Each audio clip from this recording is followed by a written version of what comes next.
blast of war blows in your ears, then imitate the action of the tiger. Stiffen the sinews, summon up the blood, disguise fair nature with a hard favored rage.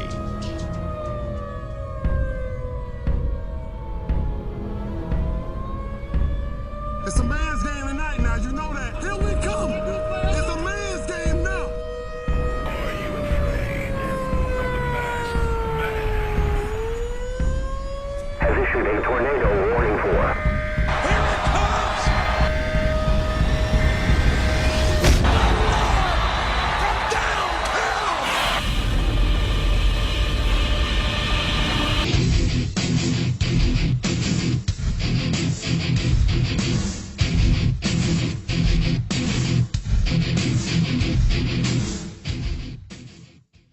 Welcome everyone to part 1 of the Penalty Box's F3 summer shows. We are coming to you live on KFHS radio here in Hays, Kansas, and are currently being filmed, which you can see later this week on the Tiger Media Network's YouTube page. Say hi to the camera. Say hi. Say hi. It's nice. It's a good thing. It's a good thing. I'm Boomer Sabata, and I am joined by the hot take master of disaster, Ryan Sabata. Ryan, it's good to be back, isn't it? Yeah, it's hot as hell.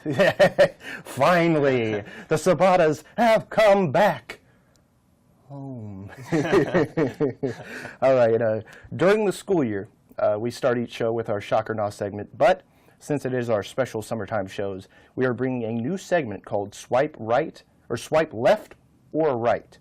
I'll rattle off some predictions and opinions from around the sports globe, and we'll swipe left if we disagree with it, and swipe right if we agree, if we can dig it.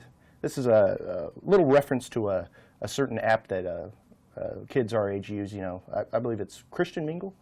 Yeah, farmers only, accurate. farmers only, something like. It's all in good fun. All in good fun. All right, swipe left or right on LeBron James already being considered a top 5 all-time Laker. Well, you got to swipe left. He hasn't even played a game yet. And not only that, I mean, the fact he hasn't played a game yet. I mean, if he walked into Milwaukee, or if he walks into Orlando, yeah, I mean, then sure, you can throw that around. But the Lakers are, if not the best, the second best franchise in the NBA. And you have players like Kobe Bryant, Magic Johnson, Shaq, Kareem, Jerry West, Wilt Chamberlain, Elgin Baylor, James Worthy.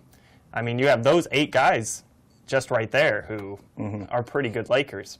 And I mean, you can't really justify putting James ahead of any of them until he's at least played a full season. I mean, it probably have to. I mean, given the names that you just said, it would have to be more than a season.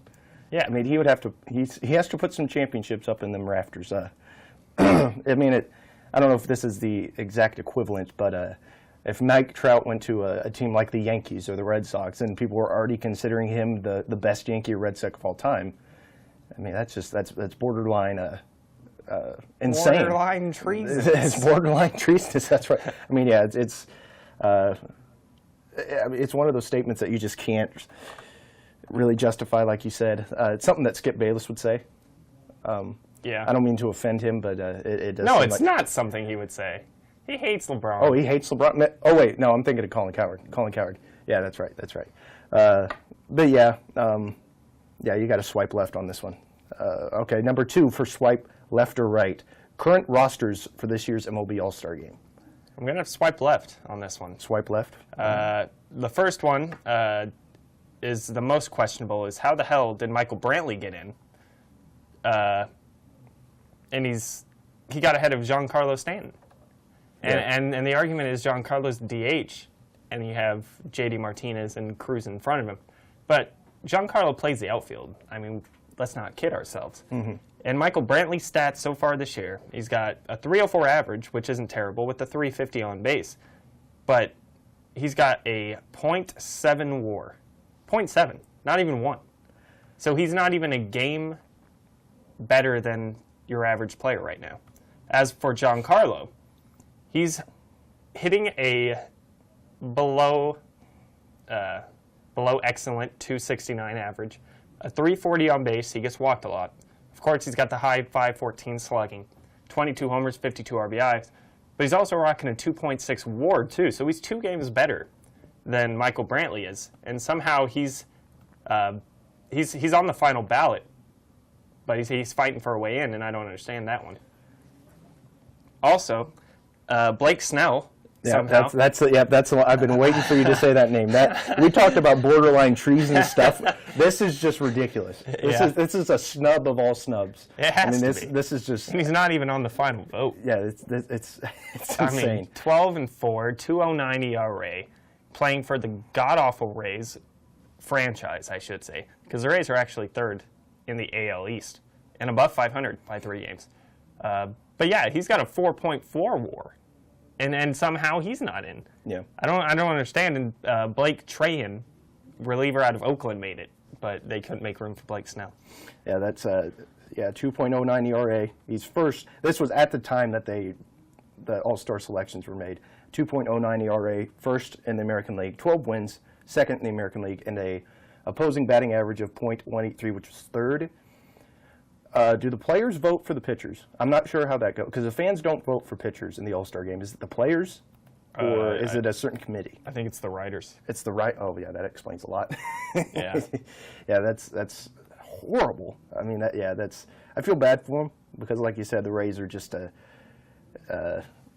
dumpster fire. Yeah, dumpster fire. I mean, even their stadium looks like it's covered in trash bags. So, what about Andrew Benintendi? Do you think that he should have gotten the nod? No. You don't think so? He didn't have any outstanding stats. He's hitting 280. He's hitting 293 at the time that the All-Star selections were made. He's hitting 286 right now. Okay. I mean, 63 runs, 14 homers, 55 RBIs. Those aren't terrible numbers. 16 steals. I don't know. I'm looking at Eddie Rosario, though. He's hitting 306 with 18 homers and 53 RBIs. Doesn't have the steals or the runs, but he also plays for a worse team. George Springer made the All-Star team, didn't he?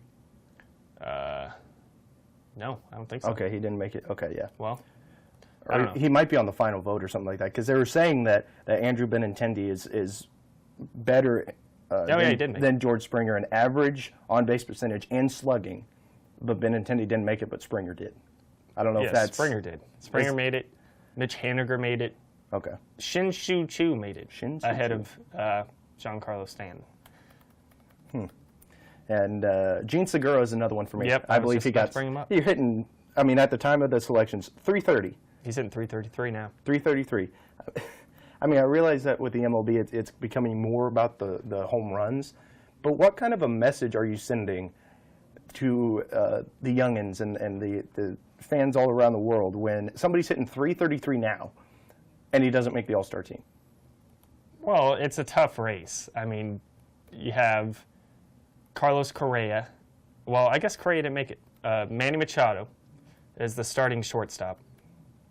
And then you have Francisco Lindor and Gleyber Torres also in.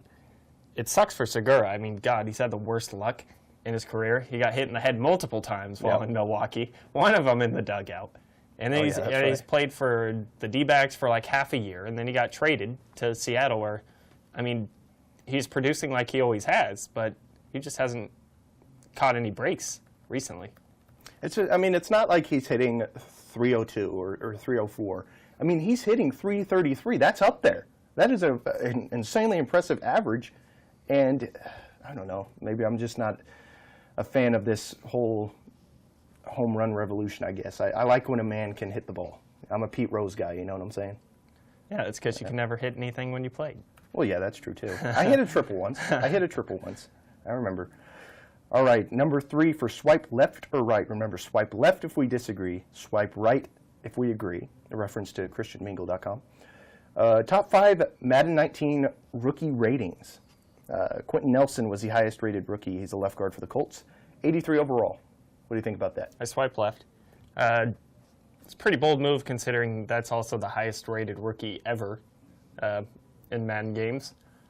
I just don't understand it. Yeah, he's a good offensive lineman, but, I mean, he wasn't hyped. I mean, he wasn't unbelievable in college, I think. Consistent. He'll be a 15-year starter, I'm sure, but 83 just seems high. I don't disagree with it. I think this guy's an absolute beast. He's one of the... You're telling me out of every rookie that's come out since Madden became a franchise in the 90s that he's the best one? No, I'm not saying...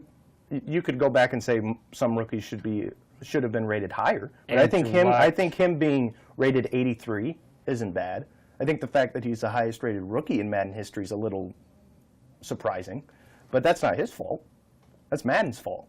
Well, yeah, it's not his fault. I didn't say it was. I mean, I agree with the 83 overall, but also, I swipe right on him being 83, swipe left on the fact that he's the highest rated rookie. What about Saquon Barkley, running back for the Giants, 82 overall? I mean, that's fine. I've played the game enough to where an 82 running back is worthless, kind of. He's a good two-back, but yeah, it's accurate. I'd have to see the specific attributes for him, his speed, agility, awareness, stuff like that, but yeah. 82 seems right. Yeah, I think that this is right. Athletically, he's probably the best running back prospect that we've seen since Adrian Peterson. I don't know what Adrian Peterson's rookie rating was. I didn't look that up.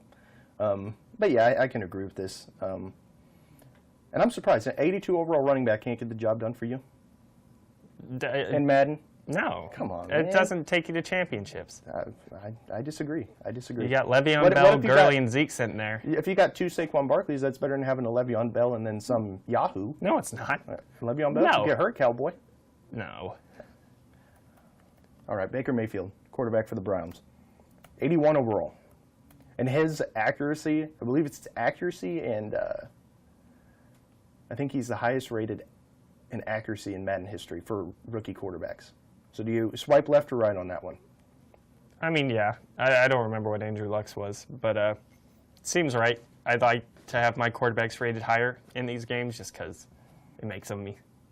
Like, you can actually use them earlier in the game as opposed to waiting until they either perform in real life or develop, like, in a franchise mode. So, yeah, I don't dislike this overall. Yeah, I mean, I've been praising Baker Mayfield since last September, so I don't think I have to really explain why I agree with him being an 81 overall. So, Roquan Smith, I like this one too. Linebacker for the Bears, 81 overall. Swipe left or right? Swipe right. I said from the beginning he was the best prospect in the draft. Didn't say he was going to go number one, but and what I say has no bearing on him being on the Bears. So Okay. all of this was said before he was drafted. Okay. So don't pat yourself on the back or anything. I was getting there. I was about to. But yeah, he's an athletic linebacker, fast, good horizontal movement. I like it. It's a good pick. I think that he will be the next Ray Lewis. Probably not leadership-wise, because I think Ray Lewis is in a league of his own with that. But I think in just tenacity, athletic ability, and the ability to hunt down the ball carrier, I think in that case, Roquan Smith will be the next Ray Lewis. So I definitely agree with him being 81 overall. Bradley Chubb, the defensive end for the Broncos, he was touted as one of the top prospects. A lot of people thought he'd be first overall in the draft. He is an 80 overall. No one said he was going to be number one. Some No. people have been saying No. that. Remember they said that the Browns would get Bradley Chubb and then they'd get a quarterback with the fourth pick. No. I swear. No. I swear to God. That's not what happened. Everyone was saying they're hoping Bradley Chubb lands to the Browns, which he did, but then they didn't take him. And they screwed it. No, that was a good pick because they need to defend against Lamar Jackson and Ben Roethlisberger. But still, it was a quarterback number one the whole time. There was no debate whether they were taking Chubb number one. Maybe early on. I not one time believed that. But go on.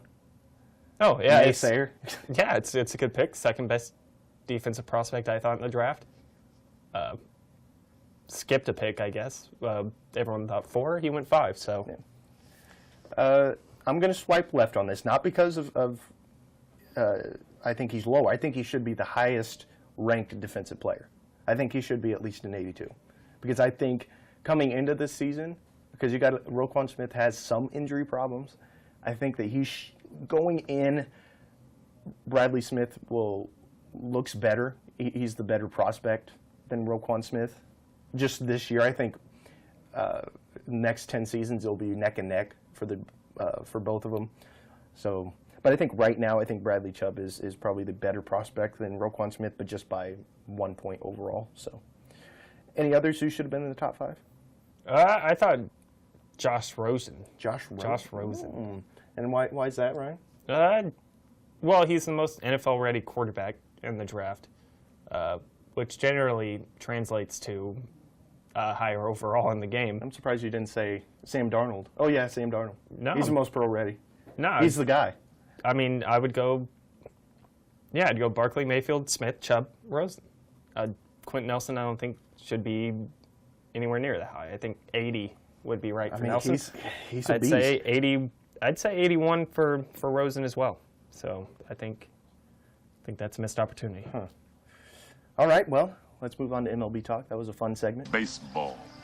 The MLB All-Star Game is no longer playing for league home field advantage in the World Series, meaning the NL wins the All-Star Game, then a National League team, the National League champion, gets home field advantage, and same thing for the American League. Since it is now considered an exhibition game, will end up like all the other All-Star games throughout sports. Just lame. Yeah. It kind of, you can't prevent it from happening. If there's nothing on the line, then it just doesn't give you a whole lot of incentive to perform on the field. And a lot of people will say, well, baseball's different. You know, they'll go out and they'll play. But, I mean, as time passes, 5 years from now, that'll kind of wear off to where they don't have anything to prove anymore. So, yeah, I was always against getting rid of the home field advantage rule in the All-Star game. And I think eventually we will pay for it. Yeah. Unfortunately. Yeah, I think it will just be not necessarily, I mean, it will still be a baseball game, but it's more just going to be like a bunch of goofing around, lollygagging, like Aroldis Chapman comes in and throws 5 feet above somebody's head, and people are like, oh, ha, ha, that's funny. Remember that? No. It won't be like, what are you doing? There's something at stake for this game. You know what I'm talking, like when Randy Johnson did that to John Kruk. Yeah. It's the same thing, like you could screw up and goof off and nothing bad will happen. I know that sounds kind of negative, but I liked having the MLB All-Star Game mean something. I think, what do you think is the worst All-Star Game in sports now? It's the NBA. The NBA. Easy, yeah. Yeah, I'd say the NBA. The NHL one's getting better just because it's 3-on-3. No. I like some good goalie play, though, so that's why I'm kind of like, eh. Honestly, all three of them you can clump together. They They're don't pretty much mean the same anything. thing. Yeah. Yeah, so that's the forecast for the MLB All-Star Game, unfortunately. But at least we still have the home run derby. Biggest surprise at the halfway point and biggest disappointment in Major League Baseball? Well, I have 3 for each. All right. The first one is Philly, Milwaukee, and Arizona at the top of their respective divisions in the National League. The Phillies, we'll get into this later, but Phillies have been really good. Offensively, they haven't gotten a whole lot of production out of Rhys Hoskins and Scott Kingery, some of their young studs they had ready to play, but I don't know, somehow their pitching's pretty good right now. Aaron Nola, the ace of the staff. I don't think it'll last, but that's interesting that Philly's at the top there. Milwaukee, we saw all the moves they made during the offseason. This one probably least shocking out of the 3. But yeah, they're performing as well. Pitching is good enough to where the offense can pick up the slack. And then Arizona, just holding on. They're only a game and a half up. I don't think Arizona's really that big of a surprise, though. I mean, they made the postseason last year. Yeah, but the Dodgers were the best team in the National League last year as well. So I just put them there. I mean, I'd expect number 2. But yeah, I've got those 3 teams in the top. Probably the biggest surprise so far. Okay. Second one is the A's being 51-41. I have the entire AL West as being the biggest surprise because it's Houston, Seattle, and Oakland. And they're all And at then least... LA, Texas. I don't know. Yeah, no, Houston's at I'm the talking top. about the teams that are actually performing. All of those 3 teams, Houston, Seattle, and Oakland, are at least 10 games above 500 last time I checked. That's a huge surprise. How's Oakland doing it? Is it Moneyball Part 2? No. No. No, they just have some good players. Sean Manaea performed really well for them so far. It's been kind of spotty, but overall, I mean, he threw the no-hitter earlier in the year. Chris Davis, the power anchor of that team, just getting production. I mean, Jed Lowry having a career year. It just seems like every year there's a couple of A's that come out, and they show they can play, but rarely do they ever culminate enough of that talent together on one team for 1 year to really make a move. And, I mean, so far, I mean, it's going to be a tough ride for them going up against the Yankees in a wild card spot, and also trying to jump Seattle as well. It looks bleak for them throughout the year, but I mean, nothing to hold your head down about. Yeah. What about the Braves? Braves aren't shocking you? The way that they're just completely dominating the division that the Nationals were supposed to run away with? What do you mean, dominating the division? The Phillies on top. Phillies up a game. But yeah, I guess so. But I mean, and you should know this. Philly won last night. Let me take that back. Dominating the teams that should have been in the race for the division championship, the Nationals and maybe the Mets. Maybe it was a pipe dream at the beginning of the year, but the way that they're hitting, I mean, it's stubborn. It gives me flashbacks to the 2015 Royals. No, these are better players. Well, Acuna, probably Swanson, better players, and Ozzie Albies are all top 10 prospects. Just in the sense that they're just fantastic hitters, and they just put the ball in play. Biggest disappointments so far? The Nats have to be the number one. They have the Nationals. Well, you didn't let me finish on my surprises. All right. Well, go on. Players-wise, we have Scooter Gennett and Nick Markakis. Yeah. Both of them are hitting over 300. Scooter Gennett proving that last year was no fluke in Cincinnati, and then Markakis proving he's not done. Unfortunately, Scooter Gennett's efforts in Cincinnati are for naught, and we see what Nick Markakis is doing in Atlanta, as we just talked about. Yeah. Are you done with the surprises? Yeah, okay. That was it. Okay, yeah. So the disappointments, as we now move on, the disappointments, I have the Nationals too. What's the record now? 46 and 46. 46 and 46. And most of their players have been healthy, right? And I mean, Yeah. Murphy was out for a while, but for the most part, they've kind of kept their core together. Yeah. So, what's the diagnosis on why the Nationals are struggling? I mean, outside of Max Scherzer, I mean, Strasburg's on the DL right now. Outside of that, they don't have anyone who can pitch. Tanner Roark isn't a very good option. Gio, I mean, they're just not getting enough production out of their rotation. And then offensively, Bryce Harper, he made the All-Star game, hit 21 homers, but he's only hitting 216, which, I mean, his on base is over 300, but you got to drive in more runs than that, especially if you're going to be searching for a $400 million contract at the end of the year. I mean, it's just one of those things where a team has the pieces and just can't put them together to get wins. All right, another disappointment I have is, and this one strikes close to home. Is it the Mets? Yeah, because that's what I have, yeah, too. the biggest disappointment. God, the worst team in baseball, I swear. And I mean, the record doesn't reflect that, but good Lord. You know, looking back on it, I probably shouldn't have been so optimistic. But if you would have told me that the Mets would be the worst team in the National League, I wouldn't have believed you. They're actually tied for third with the fewest home wins. They're 16 and 30 at home. See, I mean, you know, life's hard sometimes, you know, especially when you're a Mets fan. I mean, especially with this season, you know, you have Syndergaard, you have Cespedes. DeGrom's just pitching his you-know-what off. And he only has like 5 or 6 wins, but an ERA of below 2. I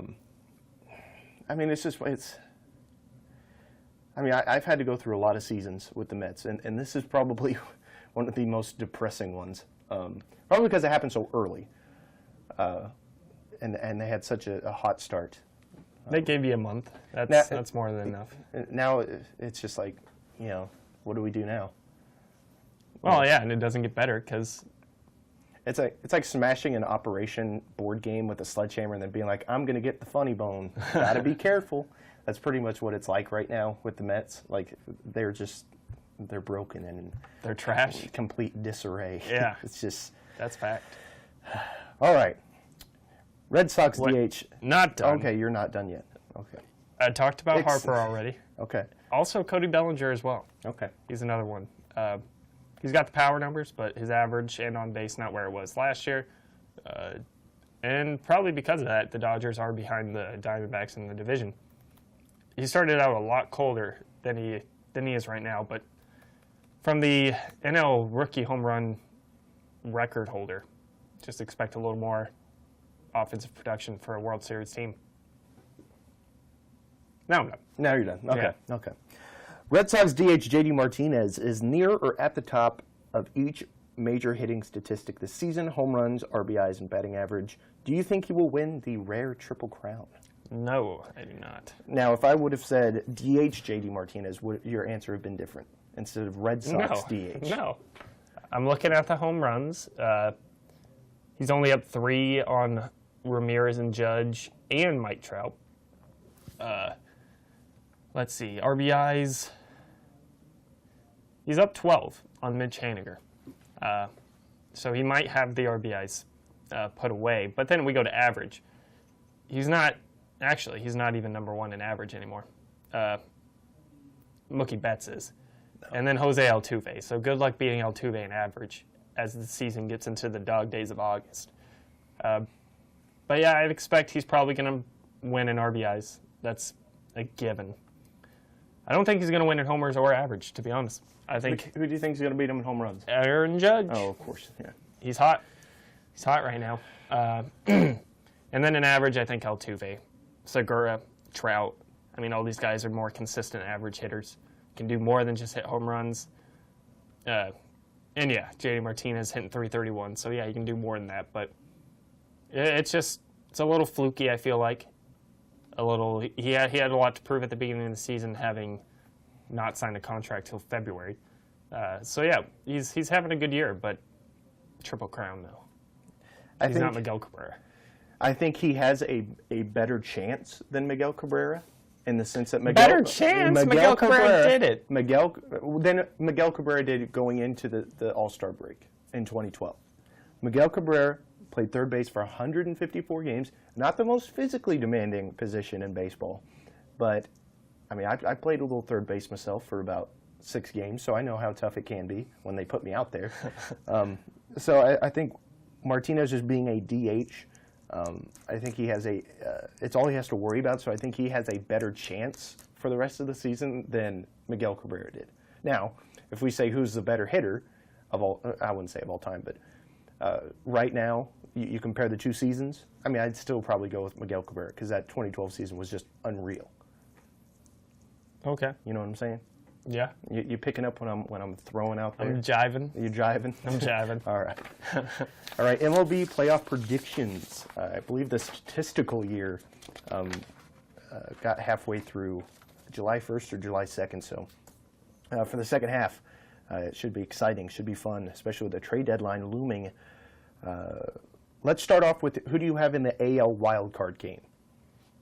Got Boston and Seattle. Okay. I have Seattle, but here's the thing. Did you put the Yankees there? I have the Yankees there. Well, okay. I mean, everyone's entitled to be wrong. You have the Yankees winning the division, and I have the Red Sox winning the division. But we still both have Seattle. So yeah. Okay.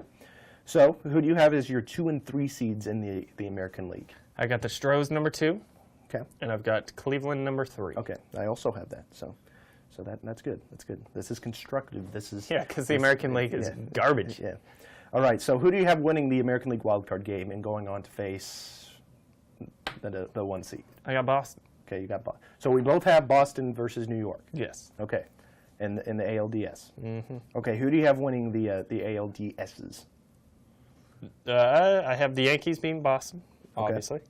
And then I got Houston beating Cleveland. Okay, I also have that. I have. I mean, if it is this Boston, is an easy one. If it is Boston, New York, which most likely it will be, that's going to be. It might be better than the what was it, the 2003-2004 season. Except that was the championship series.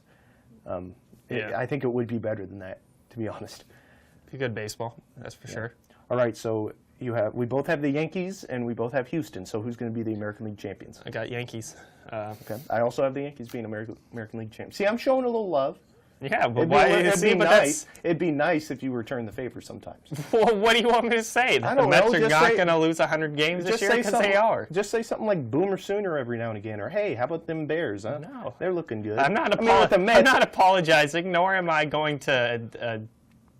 Oh boy, I lost the word. I don't want you to lie to me and say, oh, the Mets, they'll get better, because I know they're not.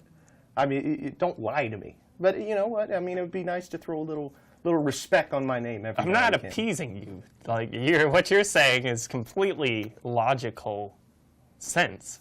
I'm not going to say something stupid like the Mets are going to be good again. That's what I'm saying. Don't lie to me. Yeah. Yeah. Yeah, just say, hey, Boomer Sooner, man. Or, hey, how I'm about also them not Bears? going to appease, though. Got to earn it. Yeah, I got her. All right, National League wild card. Who do you have? I have Milwaukee and the Dodgers. Ooh, I have Milwaukee and Arizona. Arizona. We just switched the division winners again. All right. So that one's not entirely too disagreeable. Who do you have as a 2 and 3 seeds in the NL? I have Chicago and Atlanta. I have the Dodgers and Atlanta. I think the Dodgers are going to make moves at the trade deadline. Whether they get Machado, I'm not so sure about that. But they're going to get something, and they're going to catch fire pretty quick. So that's why I have them as the 2 seed. And the Braves, they're just going to keep doing what they're doing now. I'm just putting the ball in play and just playing good baseball. So who do you have winning the wild card game and advancing to play the 1 seed? I have the Dodgers. You have the Dodgers, and who's your 1 seed? The Diamondbacks. The Diamondbacks are your 1 seed. Yeah. See, I have the Cubs as my 1 seed. I think that they'll also make some, not big moves, but I think that they'll make moves that'll be able to get them past the Brewers, because that's the only team that they really have to worry about right now. You know what I'm saying? I do. I don't agree with it, though. Okay. I just feel like Arizona's pitching staff, once it's fully healthy, once Shelby Miller's back in, hopefully gets back into working order, and better than he was when he went on the DL. See, with the Diamondbacks, here's the thing: they're too hot and cold for me to have a whole lot of faith in them. Because there was a stretch where they were just playing pitiful baseball. The Mets swept the Diamondbacks. That's how bad they were playing. And then now they're catching fire and they're playing the way that everybody thought that they would this year. But I mean, I'm just not convinced just yet. If it gets to be mid to late August and they're still playing like this, then I'll be like, okay, you know, I'll show the D-backs a little bit of love, you know, and I'll kind of switch up my playoff predictions. But right now, just you know, it's like getting something in a restaurant that you've never had. It's just I don't know. Skepticism. Yeah. So who do you have advancing to the National League Championship Series? I have LA beating Arizona, beating the 1 seed, and then I have Chicago. Okay, yeah. So we are. So your NLCS is LA Chicago. LA Chicago. I have Milwaukee and Atlanta. It's going to be. Do you believe in miracles, Ryan? Not in That's baseball. a question. No. Not in I see. I think it's going to be somewhat of a feel-good story in the National League. I think teams like Feel-good story. This is a team that just got probed because they were illegally signing free agents. who? The Braves. The Braves. You know what? Yeah, like, We let's all not make- forget that happened. We all make mistakes, you know. I mean, heck, I sometimes I root for the Braves, just not when they're playing the Mets or when they look better than the Mets, which is most of the time. But with the Brewers, I like the way that they play baseball. I like the Brewers. They're named after beer. That's pretty cool. That is neat. You know what Yeah. I'm saying? So I have Milwaukee and Atlanta in the National League Championship Series, and I have Atlanta moving on to face the Yankees in the World Series. You're dumb. That's really I'm stupid. not. How am I being dumb? That's really stupid. They can put the ball into play. You look at all of the teams that have won the World Series in the past 3 years, 3 to 4 years. What do they all have in common? Decent pitching that can get by. See, but And they can hit the ball don't and have they an can ace. hit. You need an ace. They don't have an ace. See, I don't think. Like you could say, oh, You the gotta Royals- have a the go-to Royals- pitcher the- to go to in a game 7 The or a game Royals 5. had Cueto, but he wasn't necessarily an ace. Yeah, they had James Shields. When they won the World Series? Oh shoot, was he gone by then? Yeah, he was gone by Oh, then. Shoot, okay. Danny Duffy, I guess he was also up there. See, I think that I just got to follow the pattern of just putting the ball in play, hitting for average, and countering on the fact that Yeah, because fielding, last year's World Series was real average, or was real. It was just about small ball baseball. You know what? Maybe good that's pitching, maybe that's the one outlier. You know, or maybe that's just the new baseball.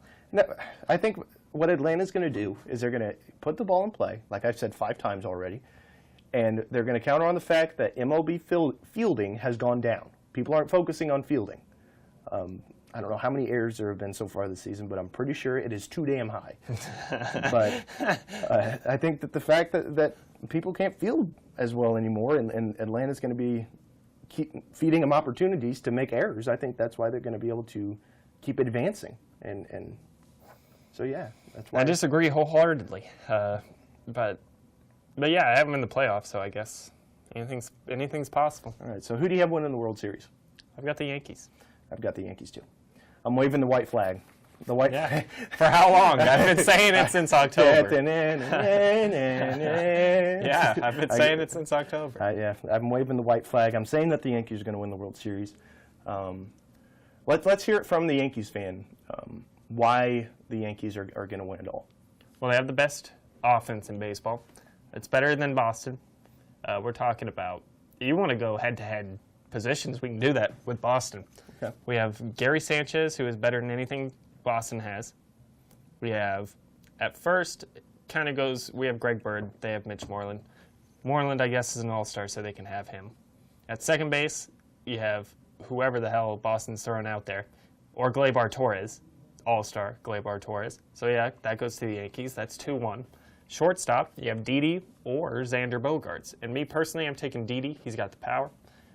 And he's also a hell of a fielder. So I'm taking Didi there. That's 3-1. Go to third. Miguel Andujar or, oh, God, who they have at third? Boston. Oh. Hang in there, baby.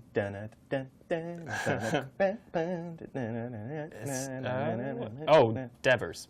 Oh, yeah. Yeah, they have Devers, who's hitting 241. But I'd still take him over Andujar. No. Yes, I would. No, yes, Andujar's hitting 279 with 12 homers, 39 RBIs, but look at what and Devers a did 311 last on year. base. Look at what Devers did last year. I don't care. Devers has a sub-3 on-base percentage. Isn't Andujar a rookie? He is. So and you have no idea what he's going to be doing. He's also got he's got almost a 500 slugging. Devers is about a 4.24. So, yeah, I'm taking Andujar. I would still take Devers. No, I'm taking Andujar. Back off. All right, how about the outfield? In the outfield, you have, let's see, left field. I mean, they have Benintendi. I at this point, have it 4-1 Yankees. You have Benintendi against Brett Gardner. Fine, they can have that one. 4-2. Center field, we have Hicks. They have JBJ. Oh, that's a tough one. Both of them excellent fielders. I'm going to have to give it to Hicks, though. Hicks over JBJ? Yeah. Hicks is hitting 259. Bradley Jr. is hitting 205 with the 295 on base. Hicks has a 356 on base. That's fair. I'll give you that one. And Aaron Hicks has one of the best arms in baseball. And then in right field, Mookie Betts, Aaron Judge. Jesus. I'm taking Mookie Betts. I'm taking Judge. No, yeah, you can't do this. I realize that why you like For the sake of the argument, it doesn't matter because the Yankees, they're going to win bullpen, and then... So you think that Aaron Judge is better than Mookie Betts right now? Yeah, I do. I disagree. I do. Now, they're both two different types of players. Aaron Judge is he's supposed to go up there and just hit it over the wall and as far as he can. Mookie Betts is a little bit different, but, I mean, the way that Mookie Betts has just been hitting this year, I mean, I'm an average guy. I like seeing somebody hit 285 plus. Maybe that's just not baseball anymore. And I know for a fact, I don't know what Mookie Betts' exact batting average is right now. I know it's well over 285. It's 346. 346. How many homers? But, okay, here's the thing, is Aaron Judge last year, first full season, hit 50 homers. Also hit 300, if I'm not mistaken. Mookie Betts has been up and down his entire career. But he's having a career this year, but last year, he hit what, 270? Come on, that was the sophomore year. I don't care. This is Aaron Judge's sophomore year. He's hitting 25 and 60 and 280 average and a 397 on base. To say that you would take somebody who had a sophomore slump, which is, I wouldn't say it's as regular as it used to be, but it happens. Somebody who's hitting 346, well, how many homers? 22. 22 homers. How many RBIs? 44. 44 RBIs, okay. It's low. You wouldn't take that. Over Judge? No. What is baseball coming to? What's that quote on Moneyball? Why do we like him? Because he gets on base. Because he gets on base. Yeah, but Aaron Judge's on base percentage, 397. It's almost 400. He gets walked just as much as he hits, but essentially. I like somebody who's capable of getting on base just with his bat. You know what I'm saying? He's got 93 hits this year. I don't know. You know, baseball's weird. Yeah, I'm taking Judge. And then rotation-wise, it's tough. I'm going to have to go Yankees. Severino pitching better than Sale is right now. And then Sonny Gray, straight trash, but so is David Price. And then, I mean, the rest of it's kind of just a wash. So Yeah, I could. Yeah. So yeah, I guess you could call that a tie. So then in the end, it's 7-1. Oh, let's see. Catcher, second, third, short, center, right. Oh yeah, DH. I guess you have to go JD Martinez instead of Giancarlo. So then you have rotations a wash, and then bullpen. Our bullpen is 10 times better than theirs is. So yeah, we're looking at 7-1-1, 7-2-1. See, 7-2-1. Yankees. here's what I'm going to do. Here's what I'm going to do. It might be during our break. I will put a poll up on Facebook. Who would you rather take right now? Not for the future. This isn't a franchise mode. Right now, who would you take? Mookie Betts or Aaron Judge? And we'll see. I mean, I don't have a whole lot of friends on Facebook, so maybe only 5 people will vote. But hey, we're going to have results, and that's what really matters. So, yeah, I'm thinking about that because that's just, man, you're one of those baseball fans. What do you mean? You're the one who's all for this. You see, it means nothing, though. It means nothing because the argument against power is that they don't get on base. Aaron Judge is one of the 2 players in baseball. Well, I guess 3. Maybe I just like one of the 3 players in baseball who can hit 50 homers and still have an on base near 400. Maybe I just like people who can hit for contact. I think that's more reliable than somebody who hits for power. Well, guess what? When you hit 25 homers and your average is 280, I mean, and your on base is near 400, I'm taking Judge. I'm taking Judge. He hasn't proven to me yet that he's going to go on incredibly long. I guess last year he went through like a month-long spurt. For someone as big as he is, and someone who hits, and someone who hits as many homers as him, to be as consistent as he is, that's incredible. And he's not a terrible fielder either. No. So yeah, give me Judge. He's a better face too. All right, now I got to get some water. This next segment I'm going to get all hot and bothered because we're talking about the Warriors. Okay, I've kind of gotten over that. I haven't, though. I haven't. All right, NBA talk with the Warriors acquiring DeMarcus Cousins. Are they now the most hated team in NBA history? Yeah. Because I looked at a list on the internet, and they said that number 1 was the Bad Boys Pistons. Bad Boys Pistons did nothing as despicable as the Warriors are doing right now, and the players for the Warriors are doing right now. They were just dirty, and they played nasty. That's why they were the bad boys. That's a little bit different. I don't blame the front offices. I mean, the front office wants to get the best players. That's why I said the players. Yeah, that's all. I mean, for DeMarcus Cousins, now he was offered 2 years, $40 million during the season with the Pelicans, and you would assume that offer would still be on the table in free agency, wouldn't you think? Something near that. Yeah, he had to have something else on the table. And he decides to take a 1-year, $5 million deal. $15 million less than what the Pelicans were going to give him this year. And less years. And he's playing for the Warriors. A year less. This is more despicable. This is more slimy than what Kevin Durant did. And what Kevin Durant did, I'm still up about it. I'm still angry. I mean, yeah, it sucks. This year's going to be unwatchable. The only reason I'm not all crazy about it now is because next year he won't be there. Next year Durant won't be there. He's going to go somewhere else. I mean, we just have to deal with it for a year. I mean, the window is closing. But it's the principle of it all. I mean, why? I don't know. And there are some people saying, hey, they're winning championships. But there's a line. There's a line. Yeah, there's something structurally wrong with the collective bargaining agreement. The fact that a team could do this might open up ways for changes in the future. But yeah, it's the mindset among players. But at the same time, it's kind of our problem too. Not ours personally, but the sports world. We've put so much emphasis on winning rings now that LeBron has to get 6 rings if he's even going to be in the conversation for some people, and he still won't because of his losses. So yeah, that comes back on us. These players, they want to be the best in the world, and in order to be considered that, you got to win rings.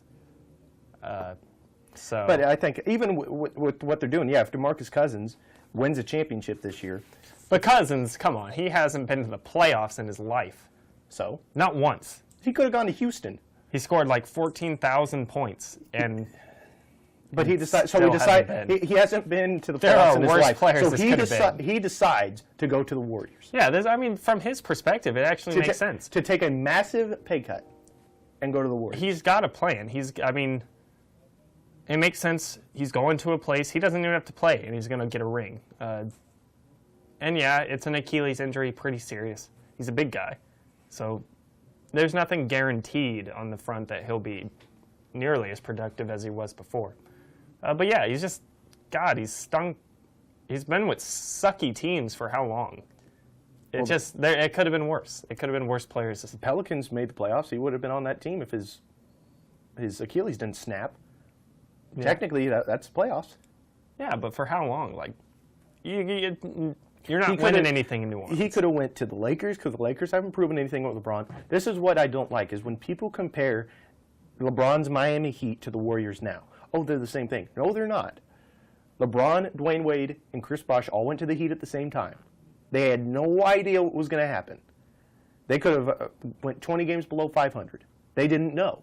But they still made it happen, and they won the finals. That's more respectable and commendable than the Warriors dominating and have proven to dominate without KD, without DeMarcus Cousins, but they go there anyway. That's different than the LeBron's Miami Heat teams. I mean, wouldn't you agree on that? Yeah, I guess. Yeah, because when they had Curry, Thompson, they won a title. Yeah, they proved that they could win a title without him. Yeah, and then they've won 2 titles with Durant. So yeah, 3 in the last 4 years, and then just add another All-Star to it. Again, I'm not too wild about it. It'll end 365 days from now. We just have to watch Golden State win another one. That's it. So, who's making the top 8 seeds in the Western Conference? Well, I mean, Warriors first. Yeah. Then I got Houston 2. Okay. I got Houston also, number 2. If they get Carmelo, I guess, and I think if he regardless fits if they in. get Carmelo or not. Okay. I don't know about that per se. I think so. They proved that they can make the playoffs without him. Playoffs? Playoffs? They proved that they could make the playoffs without Carmelo. We're talking about seeds. We're talking about seeds. Clearly, they were they're in the 2 seed playoffs. last year. Yeah. What do you mean?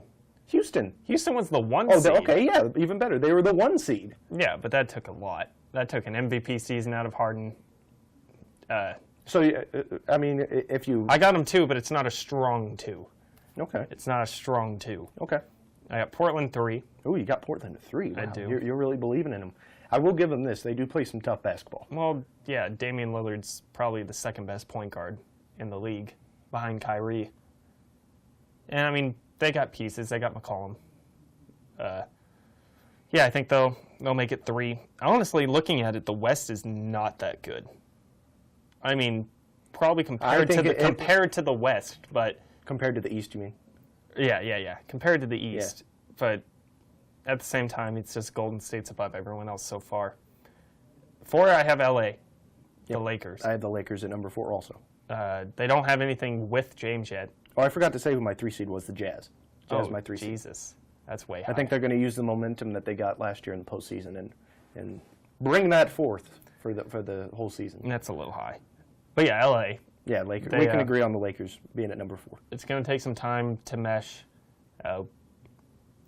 I'm under the assumption they're not going to get anything this year. They're not going to get Kawhi. Definitely not going to get Damian Lillard. They shouldn't go after Kawhi. Well, yeah, but I think, they shouldn't. But they don't need him this year anyway. Yeah. Because Golden State's taking it. At 5, I have OKC just by default because I couldn't find another team to put above. I think with OKC, they will perform better without Carmelo. No. I think so. Carmelo didn't do anything last year. It's not. Russ can't win, Jay. I don't know how many times. I think that they will fare better. Like, even if it's a game better than what they did last year, that's still better. I think that they will perform a whole lot better, and it won't be quite as ugly now that they have to dish out the ball to Russ. Now we have to give it to Paul George. Now we have to get it to Carmelo. Carmelo wouldn't even drain some of the shots that you'd give him. No, I just don't believe it. I think they're 5, and they have 0% chance of winning a series, especially against LA. Utah at 6.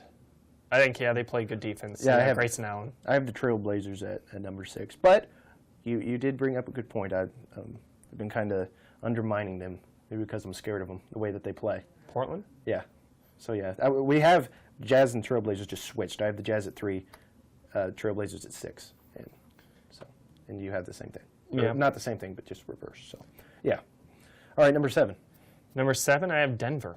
Denver. Yep, I also have Denver. Jokic Yeah. and also Michael Porter Jr.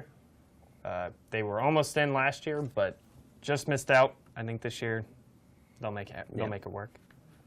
And then at 8, I got Phoenix. I have Phoenix. Now, I'm not entirely too familiar with the way teams change year to year. The NFL, it's a little tricky. It takes about 3 years for a team to turn around. I mean, with the NBA, can they turn it around within a year? I mean, they got Devin Booker and they've got DeAndre Ayton. I think Ayton's going to be Rookie of the Year, and Devin Booker is one of the best players in the league. I think he's completely underrated. He just got his max deal, which is well deserved. He's one of the best 3-point shooters. You have Josh Jackson, another young player that could develop as well at the small forward position. Mikal Bridges, another draft pick from this year that was top 15. Dragon Bender, another promising prospect. Wow. And then you have Marquise Chris, Alfred Payton, Brandon Knight, TJ Warren, just signed Trevor Ariza, Tyson Chandler. You have all those guys coming off the bench. I think they have what it takes to squeak by in the 8th seed. So you believe in miracles in the NBA? No, it's not a miracle. And it's not a miracle. That's completely based on talent. Because I'm looking here at the rest of the league, teams I don't have in. New Orleans don't have DeMarcus Cousins. Anthony Davis, I think, is going to win out at some point. Yeah. Sooner rather than later. Julius Randle's not better than Cousins. I think they won't make it. San Antonio, they're going to be dealing with Kawhi all year, not making the playoffs. Just lost Tony Parker. Ginobili can't do it himself. And then Minnesota 8, they have dysfunction. Jimmy Butler doesn't want to be there anymore. He doesn't like Karl Anthony Towns or Andrew Wiggins. I have, despite the dysfunction, I have the T-Wolves making it, just based on the talent, the proven talent that is on the court. No, dysfunction in the NBA is real, though. But it's I don't know. I don't want to put all my chips, or even a chip, into a team that finished, 30 games below 500 last year? 40 games below 500, and all of a sudden they're making the playoffs? I don't know. And then That's steep, man. I'm looking Denver. I have them in. Clippers just lost Jordan. They're a skeleton at this point. They're in rebuild mode. LA, another team I had in. Sacramento, too young, and also don't have that elite stud. Dallas, on their way up. I like Luka Doncic and Dennis Smith Jr. in the same backcourt, but I don't think they have what it takes yet. Even though they got DeAndre Jordan too, still don't think it's enough. Could be fighting Phoenix for that 9.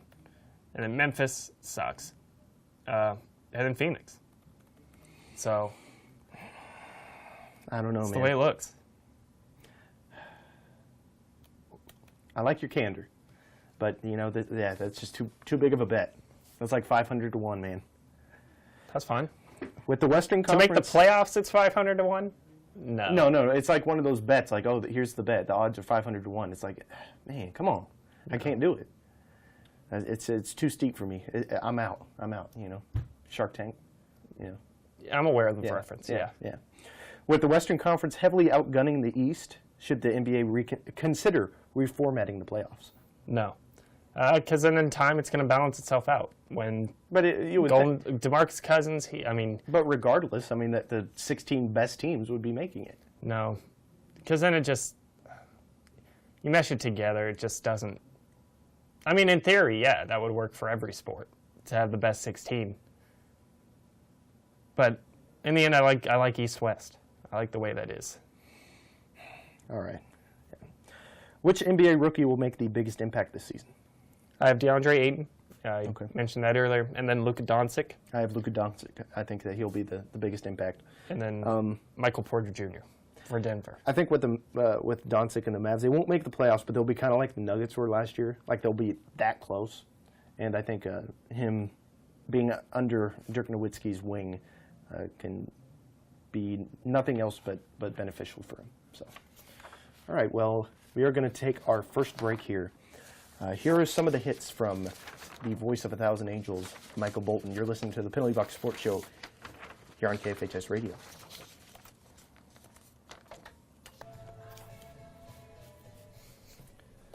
All right, everyone, and welcome back to the second half of part one of the Penalty Box's F3 Summer Shows. That was some of the tastier jams from Michael Bolton. That's some good stuff, all right?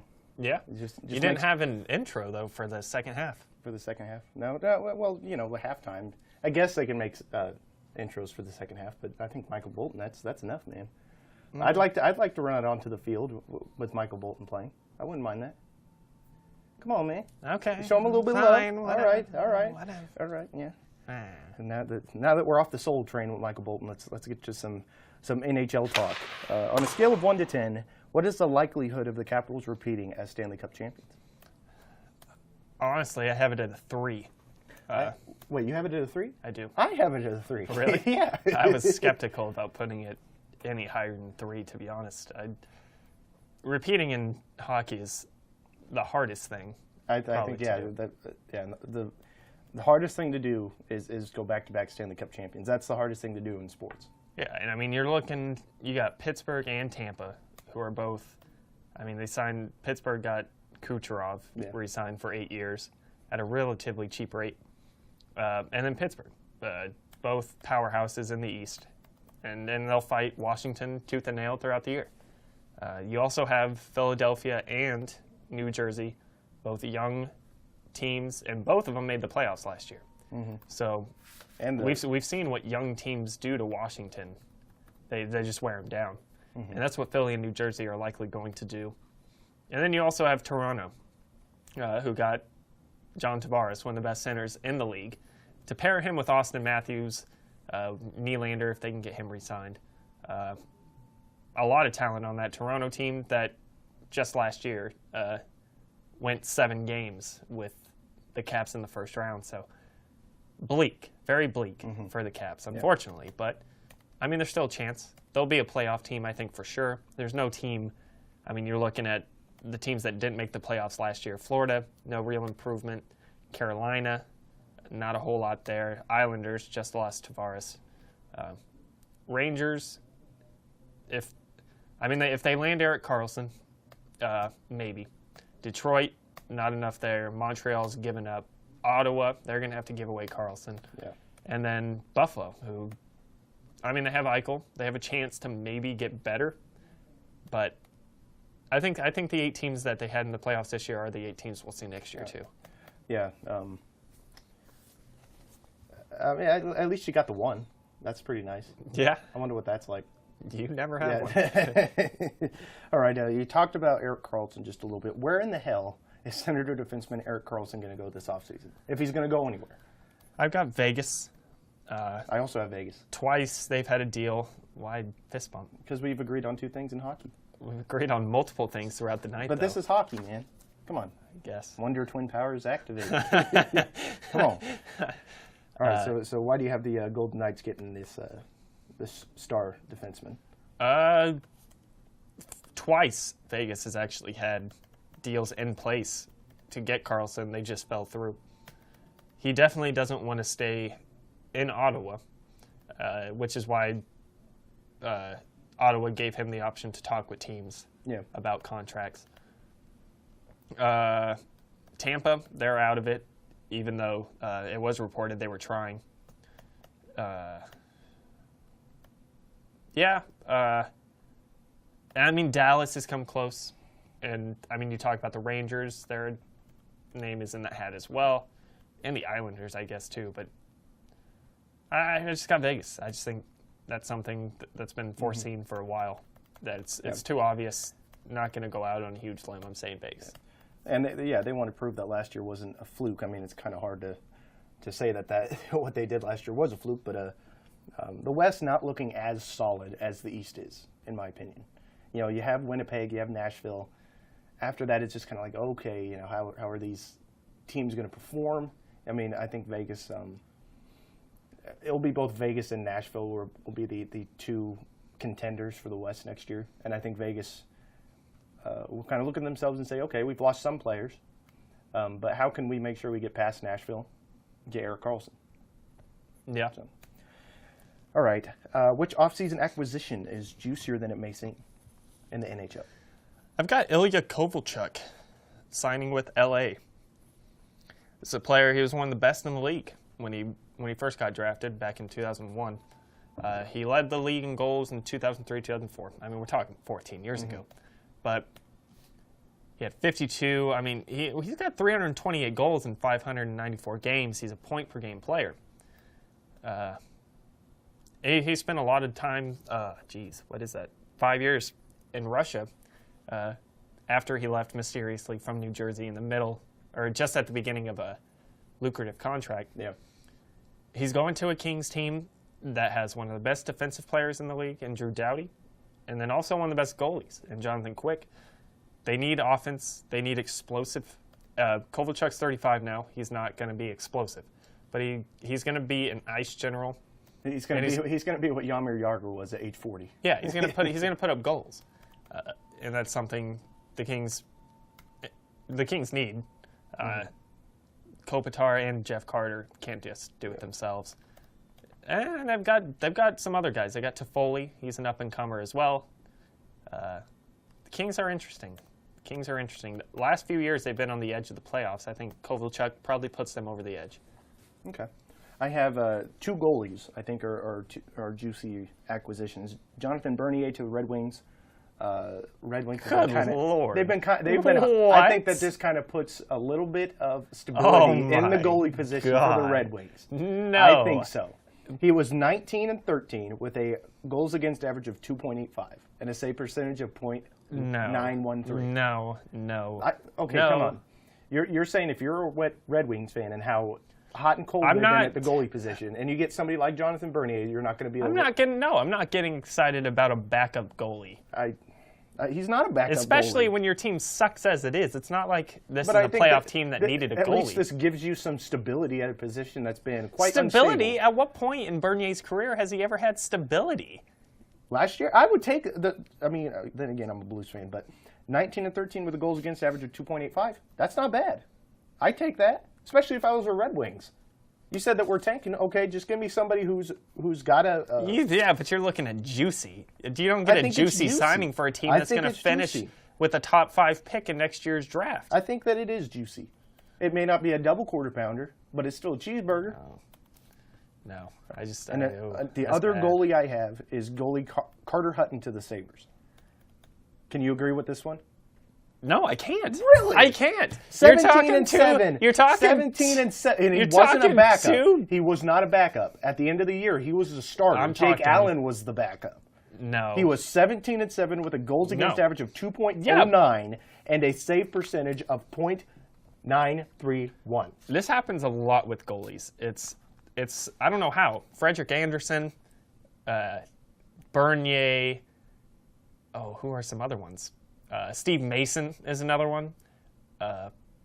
Grubauer for the Caps is another one. Is these backup goalies who have good years suddenly go to a team and they're contenders? Okay. No, they're not contenders. That's what everyone believes. Keep talking. It just doesn't happen that way. And Carter Hutton, I mean, he's going to Buffalo. This isn't a team that has all the other pieces in place and just needs a goalie. Buffalo was the worst team in hockey last year. But it was not because they were missing Carter Hutton. I think this acquisition is juicy. I mean, this barely made any headlines. You're talking juicy. I gave you juicy. I gave you the Carter NHL. Hutton, I gave you the NHL dropout. Carter Hutton was an absolute bulldog last year for the Blues. Jake Allen was struggling. On a team that didn't make the playoffs. So? 17-7. And he's going to a worse team. And how is that juicy? It's juicy. It's juicy. Not. It's the opposite. That's stale. That is stale. I'm not saying that is desperation. I'm not saying that Carter Hutton going to the Sabres, all of a sudden the Sabres are making the playoffs. I'm not saying that. I'm just saying it's juicier than it may seem. No. That's bad. I'm a big Yeah, fan of Carter Hutton. you're better than that. That's for sure. How Out of am all I better these than free that? agent signings, that's the one you go with? The free agent signings John that were juicy. Tavares? I'm talking juicier than. Well, yeah, we knew that was a juicy signing, though. It's not juicier than it may seem. This Carter Hutton, I mean, it looks like a stack of graham crackers to some people, but I think it's a nice little quarter pounder. I think the way that Carter Hutton played last year, the way that he plays, he reminds me of Brian Elliott. I'm just gonna go through all these teams here. I'm gonna see if I find any other names. I don't think you're understanding the question. Yaroslav Halak, he's another one of those goalies who He did somehow okay. ends up on teams. Carter Hutton, there's your guy, Carter Hutton. James Neal signing with the Flames, could have gone there. That's reignite his career in Vegas. We know that that's juicy, though. You're misunderstanding the question. No. Juicier than it may seem. And I'm telling you, there's no juice to it. James Neal was it's a hero bold. last It's year. bold. It's a bold pick, but damn, No. two backup goalies on like They're not going to be bottom-feeding backups. teams. I know They're not going to be backups. but career backups. Okay, and they're not backups anymore. Boy, Anthony Duclair signing in Columbus, that would have been a good one. See if he can reignite his career there. See, you're misunderstanding the question. No, I'm not. Yeah, you are. I understand the question. You're talking about under the radar moves. That's what I get from the question. It's just worded better. Yeah. Okay, I'll let you have Yeah, it. we'll see. We'll see. I will. And I mean, Detroit signed Athanasiou to a 2-year contract. That's another good one. You ready to move on? I am now, yeah. You still got punches back there that you're trying to throw? I could go through each and every team here. Alexander Petrovic, JT Brown. No. You could have gone Andrew Hammond in Minnesota. No. He's another one of those goalies. Oh, and Carter Hutton. Oh, no. He's a career backup. He's a career backup. No, I'm just saying, is Hammond and Bernier and Carter Hutton are all one and the same. You look at the numbers that they put last year. Doesn't matter if they're career backups. And they're not anymore. All right, NFL talk. Did you agree with the NFL Network's top 100 players for this upcoming season? No, I did not. I didn't either. I don't. It was bad. It was terrible. It was. See, we're live right now on Facebook. Say hi. Yo. I bet all of the people watching right now would say yeah. Deontay. When they look at the top 100, they're like, okay, that's just bad. That's bad. So what are some of the highlights of that you just thought, okay? We have Tom Brady 1, that's accurate. Antonio Brown 2, that's pretty high. But he is the best receiver. Yeah, I think, just look at his playmaking ability, what he can do. I mean, it's one of those things where you don't really mind that he's there. Carson Wentz 3, though. Carson Wentz last year, not ranked. Plays 13 games in 2017, 2018, and he's number 3. I think he should be considered a top 10 player, but that's a huge jump. That is a big jump. Yeah, I'm just going to go through the top 10. We had Carson Wentz at 3, Julio Jones 4, Le'Veon 5. I've been saying he's the best back in the league. I'm glad they agreed. Gurley 6, Donald 7, Breeze 8, Von Miller 9, and then here's where it gets real funky. Aaron Rodgers 10. See, that's the one I didn't. I'm going to be honest. Freaking Rodgers. I'm going to be honest. I think Aaron Rodgers should be the top-ranked quarterback. I'm not putting him in front of Brady just I because of the success would. Brady. I He's mean, a better player, but you have can to look go at to success too. You can look at success, but at this point, it's just like, okay, Brady's what, 41? Yeah. I mean, I don't know. I mean, right now it's just kind of okay. Has their system worked so well for the last 15 years that right now I'm not saying he's just a product of the system. I'm not saying that, but maybe right now he is. Now that he's 41, the system's worked so well and they've refined it so well that he doesn't have to really show off his skills as much as Aaron Rodgers does with a team that played as badly as the Packers did. So I think Aaron Rodgers is the best quarterback in the league. Now, whether you put him at 1, whether you whatever.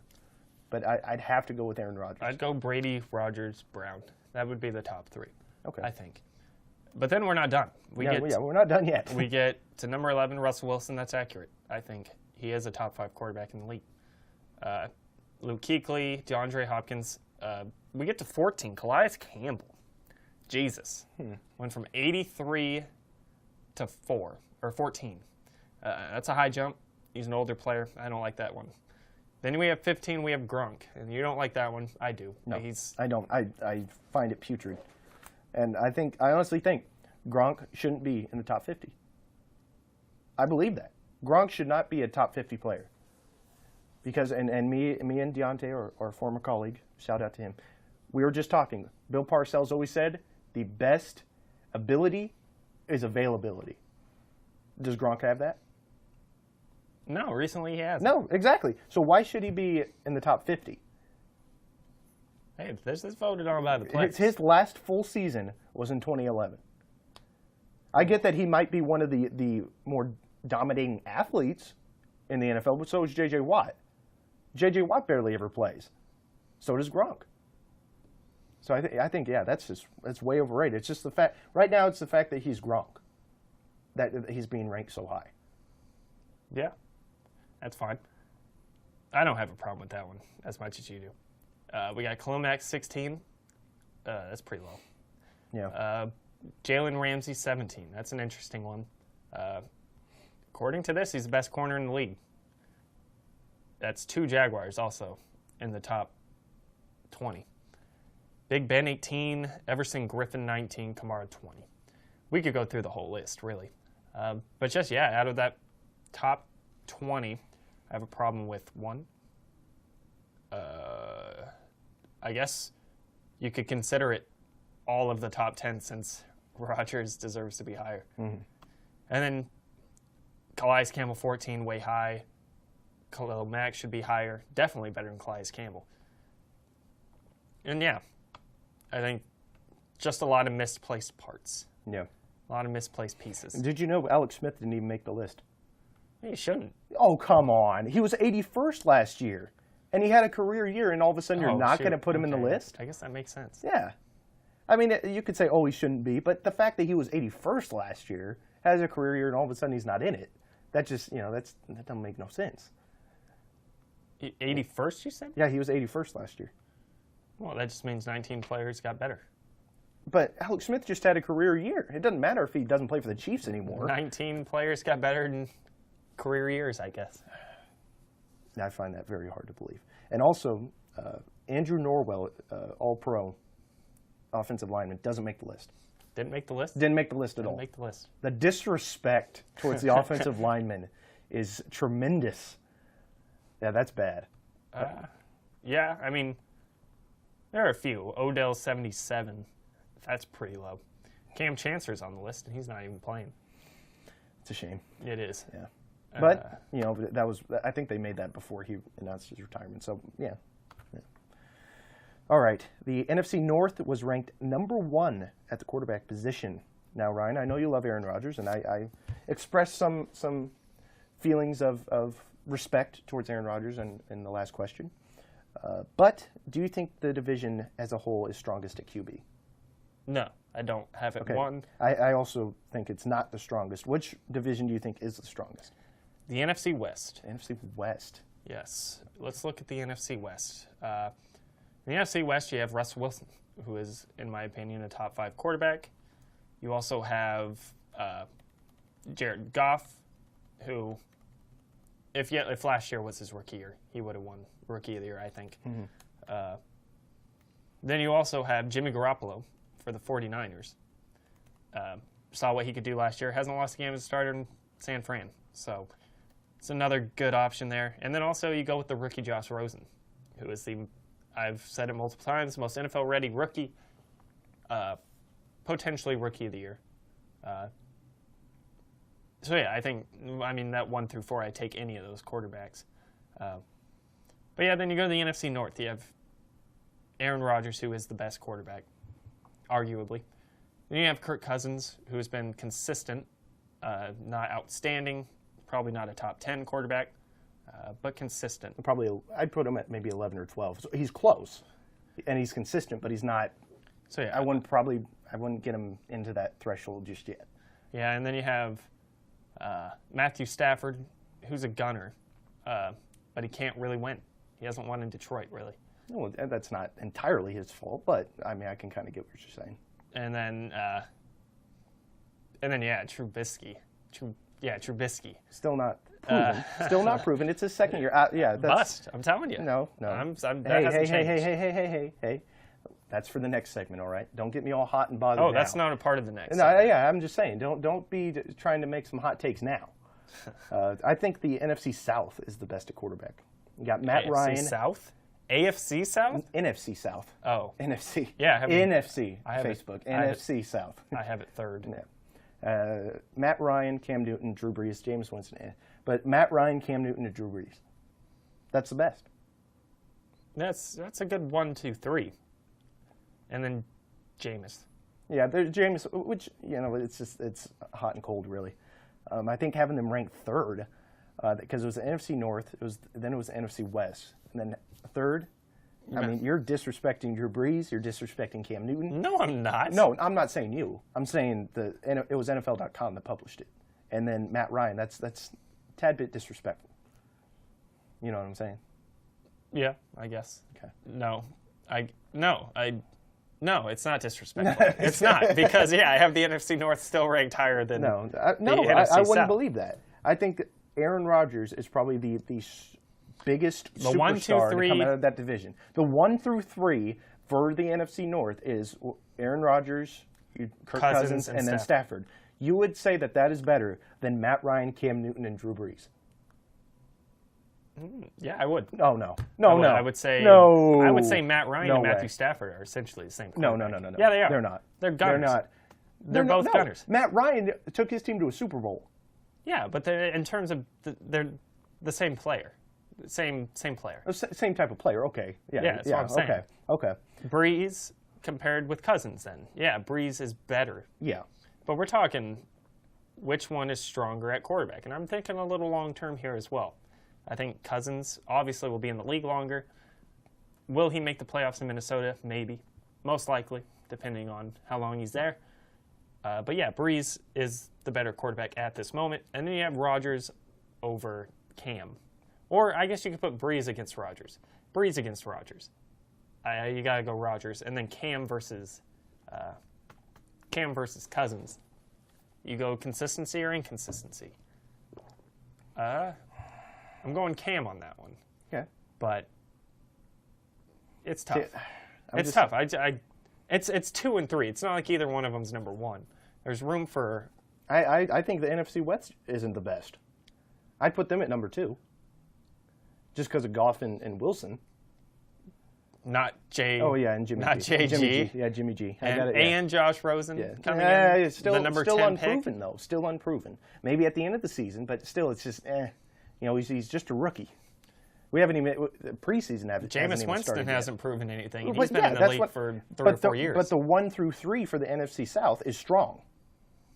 Discard Jameis Winston. Pretend that the Buccaneers don't exist like their fans do. Okay? No. Still, I can't get Matt behind Ryan, it. Cam Newton, and Drew Brees in the same division. That's the strongest at quarterback. I can't get behind it. Fine. Which NFL players, or just a player, will be playing their last season with their current teams this year? I have the obvious one, Le'Veon Bell. Yeah, that's obvious. He doesn't want to be there. No. Big Ben might not be there next year either. So, yeah, Le'Veon Bell will be on a different team. I have Tyrod Taylor and as my second one. He'll be gone regardless of whether Baker's ready or not. They'll throw Baker in next year. Regardless of the progress they see, Tyrod will start fresh somewhere else. He's just kind of the placeholder for this year. Who knows, maybe they sneak a playoff berth, but he'll be on a new team for sure. These next two are, they're bold. I got Odell and Landon Collins. Wow. Both of them coming up on contract years. Both of them outspoken individuals. And, I mean, I'm looking at New York. They didn't get a quarterback this year. They're going to need to rebuild. That's all there is to it. You can't win a Super Bowl with a running game. Yeah. You just can't. We see that the passing game is far more important. Yeah, I can see what you're saying. Odell's going to look at that uncertainty at quarterback, and he's not going to want to be a part of it. No, the Giants are. The Giants will trade him. They'll get a feel for... Okay. They'll get a feel of where they are for the first 8 games of the season. Realize they're 2-6, 3-5, and then think, well, Can run the ball really well, but that can only get you so far. with the dysfunction that comes with having Odell in the locker room, and how valuable he will be on the market, I think that's just too much that the Giants pass up. And then Collins isn't nearly as valuable as Odell, but he is a top safety in the league. He's a big guy. He'll be put into a playoff roster, I'm sure. Maybe New England. Wow. All right, now it's time for a segment I've been dreading since the beginning of the show. I don't know why I planned it. Maybe it's an ECW hat. I want to be hardcore. That's all you. I didn't know this was here until a few hours ago. It's time for the extra hot takes. I'm going to be taking a swig of this imported Costa Rican hot sauce, Iguana en Fuego. And, How do you? Oh yeah, it does say yeah, Costa Rica. it's I believe it's 100,000 Scoville units, and a jalapeno is about 4,000. So, I will take a swig, wet my whistle, and Ryan will come up with hot takes that he knows I will disagree with. So, let's read a little bit on the bottle, so I can just kind of stall a little bit. So our boy Iggy, the iguana that's on the bottle, their boy Iggy, was on a tear one night in the test kitchen when the sprinkler system went off in the deluge. He was under strict instructions once again not to troll through our desk drawers. Who knows what he'd find. When he finds my stash of pepper extract, we had historically frowned on using the stuff to enhance the heat factor of our all-killer, no-filler sauces, but he was on a mission and it involved lots of heat.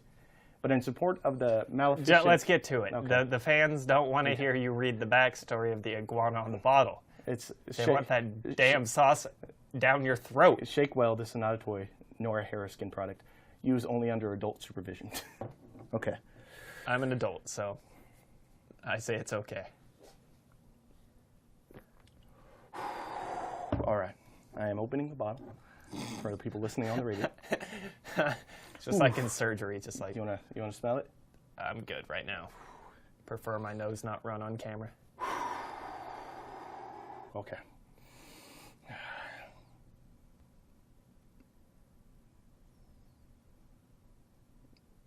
I think that's good. That's definitely good.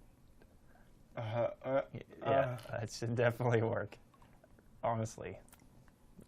Might have been more. Yeah, that was more than he probably should have. All right. Extra hot takes. Go. Mets will trade Jacob deGrom. I don't think they will anymore. They said that the trading deal... Oh, it's on my lips. Yeah, I noticed that too. They said that the deals are cooling off. So they were listening to offers. They were. Okay. But, so yeah, he's going to get traded. I don't think he will. Mets are 5-6 years off from contending. They're going to have to pay Jacob deGrom at some point. They're going to have to pay him $30 million. He's not going to pitch sub-2 baseball the rest of his life at a cheap rate in New York. And they know how far off they are. They know what a dumpster fire their farm system is. That's the way they're going to go. I don't know, man. I mean, That's it? that's it. I'm glad you Man. agree. No, I'm glad we're on the same page with this. no. They said that it cooled, that the trading cooled off. I think they'll trade Wheeler and Matz, but I don't think they're going to trade deGrom. I don't think so. Yeah, they'll trade Wheeler and Matz. They'll also trade Syndergaard. No, they're not going to trade Syndergaard. They're going to completely get rid of it. The Fab Five or whatever that rotation was supposed to be, it didn't work. No. Harvey was the first to go. That's the They're gonna- first domino. Wheeler will go to a playoff team. DeGrom and Syndergaard, if Syndergaard gets back. They won't trade them all this year. No, It won't be deadline. They're going to keep one of those pitchers, and it's going to be Syndergaard. So, yeah, you think DeGrom's going to get traded? You know what, That's what man? you just said. My mouth's burning. All right, number 2. We'll go on. Baker Mayfield is a bust. Or will be a bust. No. He's got something that other players don't. A criminal record. He's got the intangibles that Johnny Manziel had, but he can keep his nose clean, literally. viral crotch grabs. That's fine. Who cares? No, I think he's going to be a bust just because of the situation he's in. He's playing in the hard-hitting AFC North for a team that historically sucks. But the Bengals suck. The entire Steelers city, are on the decline. entire city is on his back now. LeBron left. Cleveland, they don't have a face, and baseball's not as big as football.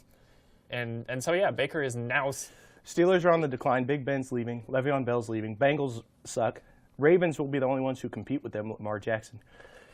I've watched Baker Mayfield ever since he started at OU. He's got something that other prospects don't have. You're sweating a little.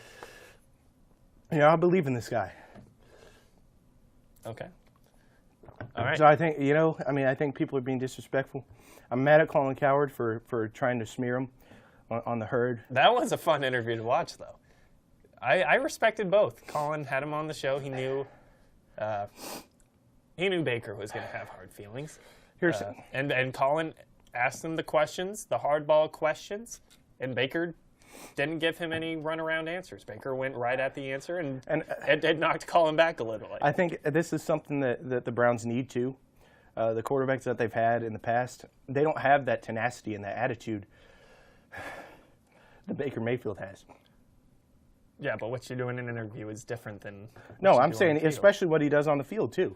He does not take any crap. He will not take any crap from the Ravens. It doesn't matter. This is in college, though. He's not going to be screwing with 6'4", 270 Terrell Suggs. He messed with Sean Oakman and Baylor. You remember him? That's college. It doesn't matter. It's different. These are professionals. No. I disagree. I believe in my boy that Baker. Aren't afraid to take off the helmets and swing hands. I might add, he'll catch Mike Evans and he's got on weapons. a bad day. He's got weapons too. He's got Nick Chubb in the backfield too. He's got weapons. All right, ahead to the final one. We have Russell Westbrook will never win a title.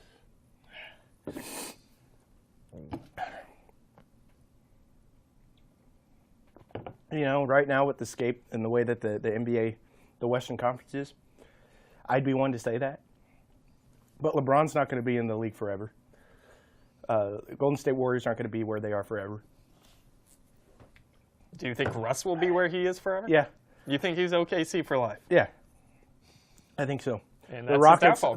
That's his downfall. The Rockets with Chris Paul, he's not going to be there forever. Paul George isn't going to be in OKC forever. That's fine. That's fine. I don't believe it. OKC is just as bad as Cleveland. I think the Thunder. What do you mean? OKC is not as bad as They'll Cleveland. stay Where at the would you same rather level, live? and all of the other teams at the top will go down, and they'll be contending. I would say it won't Oklahoma be in the City near is future. Worse, actually, than No. Cleveland. No. They've got one professional sports team. Cleveland has, 3 and 4. Okay, hold on. I think the OKC Thunder will remain the great contenders in the West, and I think they'll watch other teams like the Warriors, the Rockets, and the Lakers fall, and then they're going to take that spot, only to compete with like the Mavericks and the Jazz and maybe the Trailblazers. But other than that, yeah, I think that in 3, 4 years, 5 years, OKC's contenders, man. Once LeBron leaves, once the Golden State Warriors collapse, and once the Rockets collapse, it's OKC's time to shine. Fair enough. All right. All right, that'll do it for part 1 of the Penalty Box's F3 summer shows. We'll be back on July 25th at the same time for part 2. Say your prayers, eat your vitamins, control the pet population, have your pet spayed or neutered. We'll see you next time.